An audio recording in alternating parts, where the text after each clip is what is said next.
It is June 30th, and here is the latest that's happening on the homestead here. It has been a very, very hot and dry past several weeks. In fact, since the last update, it has just been so dry. Presently, it's extremely humid. So the garden has its challenges, as always, but there's also lots of things going well. So as you can see, there's some new additions here since last time. These are all Dawn's hollyhocks that she planted from seed 2 years ago, and they are going crazy, just starting out, and the blooms are like the size of my hand. I think I've dreamt of having hollyhocks since I was a little girl. Probably because I saw them in a children's book where someone turned them into a doll, like putting a head on top, and this was the dress. Anyway, they're all sorts of beautiful colors. This deep purple one is amazing. I think these are going to be that color as well. So let's head on inside. Oh, hello sunflower. It must have planted itself. I have snapdragons in bloom and other things blooming.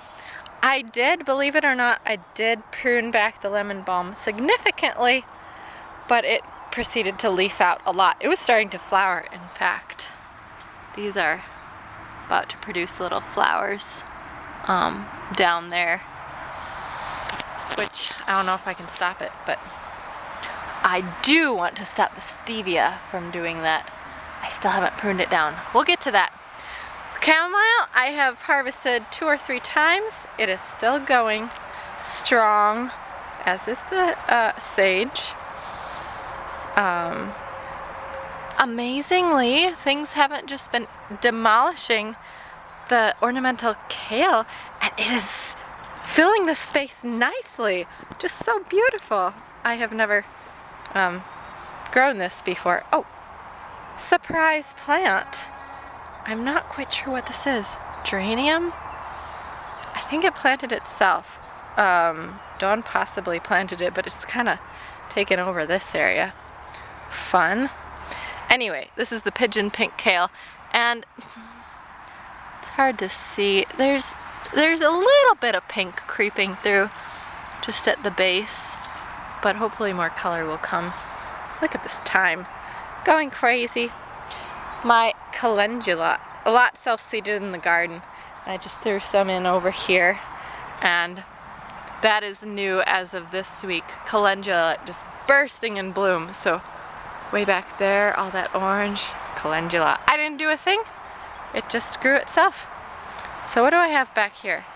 This is all, well, this is my tomato bed. However, aside from this big guy back there, a lot of these tomatoes are super tiny. This is pathetic. It is almost July by now. Sad tomatoes. Sad. I don't know if it's because I planted them so close to all the lettuce. I have tried to fertilize a little, but I'm still learning what I'm doing with fertilization. Anyway, even though these are so tiny, these are producing blooms already. It looks like this lost the main stem and it just went to all fruit. So I'm gonna let this runner grow. Just sad tomatoes.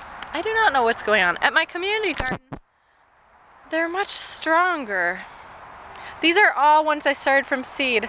However, this and that I did not start from seed, and they just seem healthier. They had a little head start, but still, that's pretty frustrating. I have a couple bigger ones back there, if you can see. They're also flowering, but I gotta figure that out.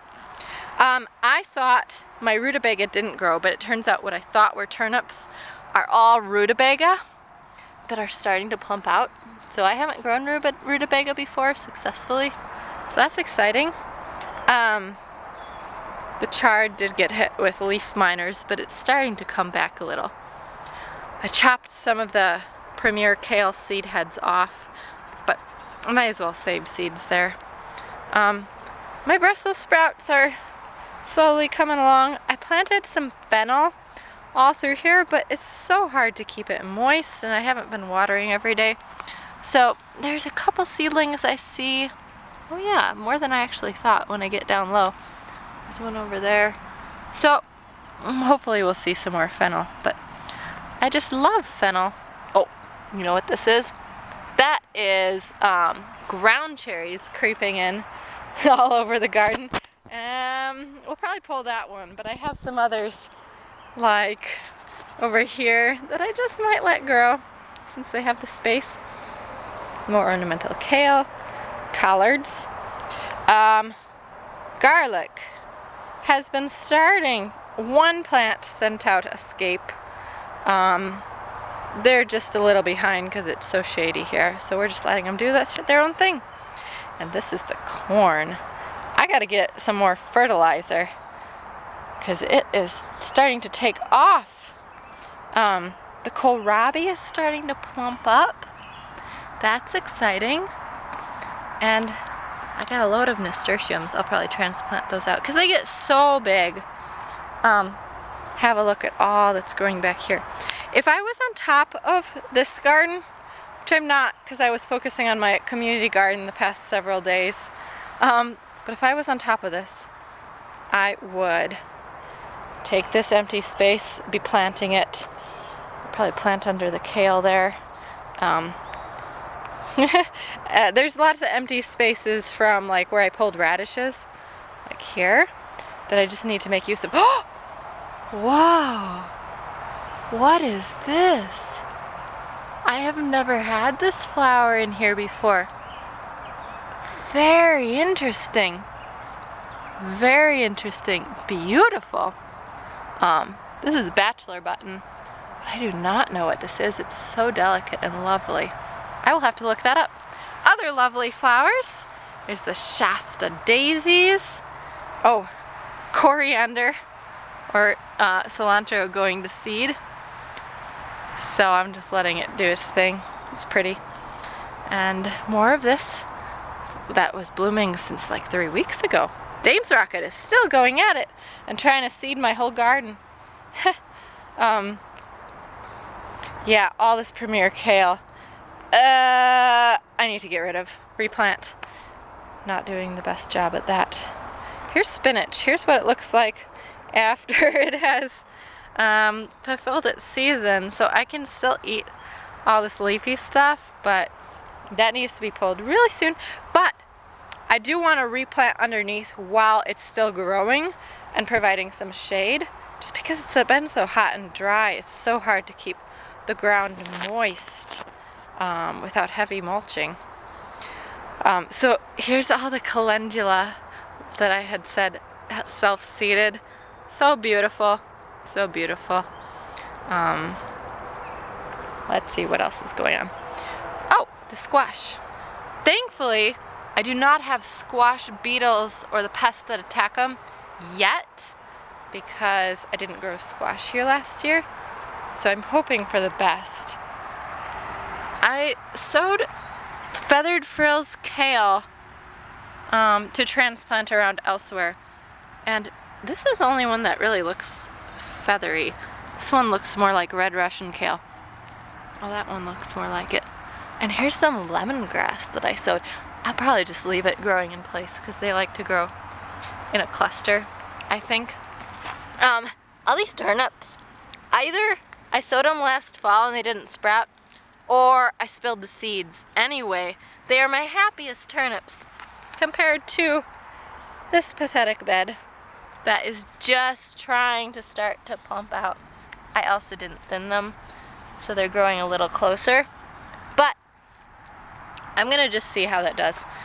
I also have some random like okra growing in here, and it's trying to shoot up and get a little taller, but struggling a bit. Lots of random stuff. I need to fill that space. But look at this. One of my favorite flowers, nasturtium. finally bloomed. I did start these from transplants, didn't direct sow. That's why I have a head start. They smell so lovely, and they're edible too. This whole bed, I've been trying to thin out the head lettuce. It's supposed to grow as a head, but I have it growing way too closely. I just have too much lettuce. I just came from eating a massive salad, which is very satisfying, but look how much lettuce. All that under the peas, back in the far bed.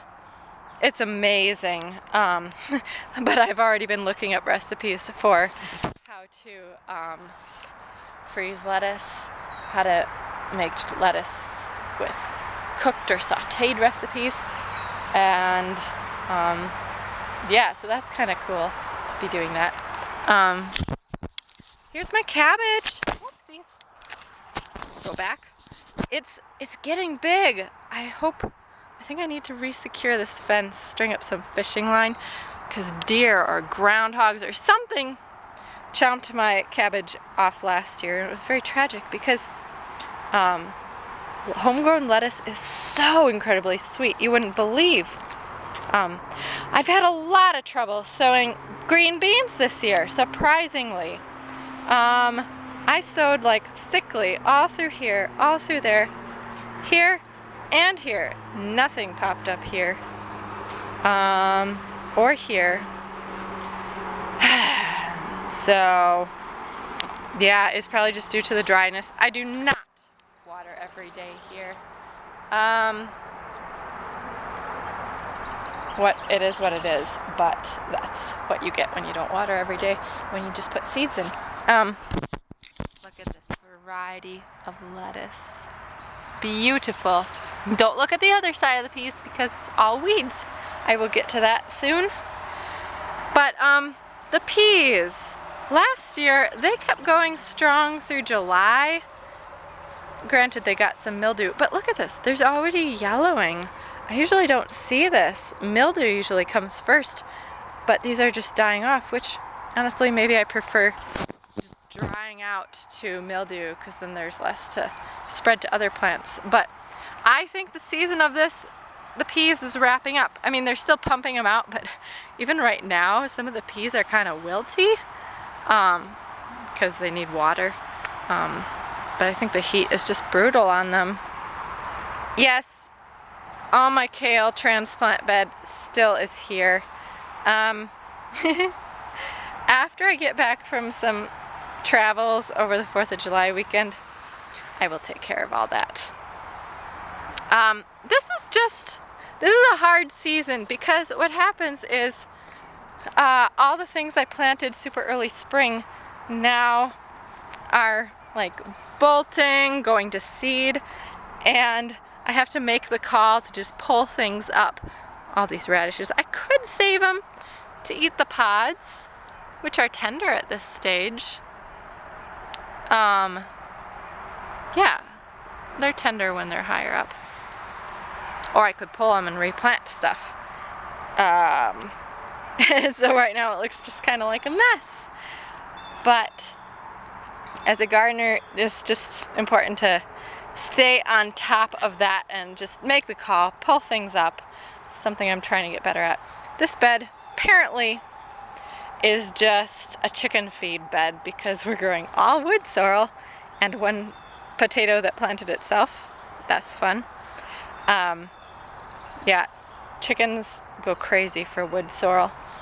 So I think I'm just gonna wait till after I get back from my travels and harvest that for the chickens and then just replant. But yeah, that's what's happening in here. Much work to be done, but much abundance to enjoy, which I'm very thankful for.